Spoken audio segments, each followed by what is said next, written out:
Kantor Pertanahan Kota Palembang meraih predikat kualitas tertinggi dalam kepatuhan penyelenggaraan pelayanan publik tahun 2024 dari Ombudsman RI Perwakilan Sumatera Selatan.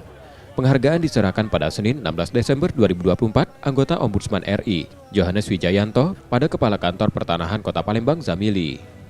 Acara juga disaksikan Kepala Kanwil BPN Sumsel Asnawati dan Kepala Perwakilan Ombudsman RI Sumsel M. Adrian Agustiansyah.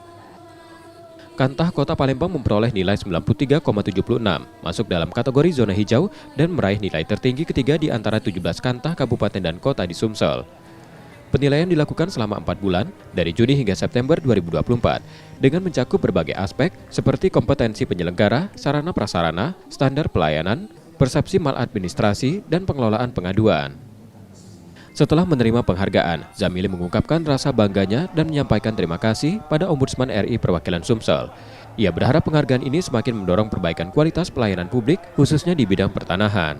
Dalam penilaian kinerja pelayanan Kantor Pertanahan Kota Palembang mendapatkan predikat atau juara 3 seprovinsi Sumatera Selatan.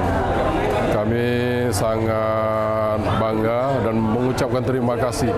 Ini semua berkat jajaran Kantor Pertanahan Kota Palembang yang telah bekerja keras, yang telah memberikan pelayanan yang terbaik, sehingga capaian ini insya Allah sesuatu yang nyata, kredibel dan objektif. Semoga saja ke depan Kantor Pertanahan Kota Palembang dapat memberikan pelayanan atau meningkatkan pelayanan yang lebih baik lagi.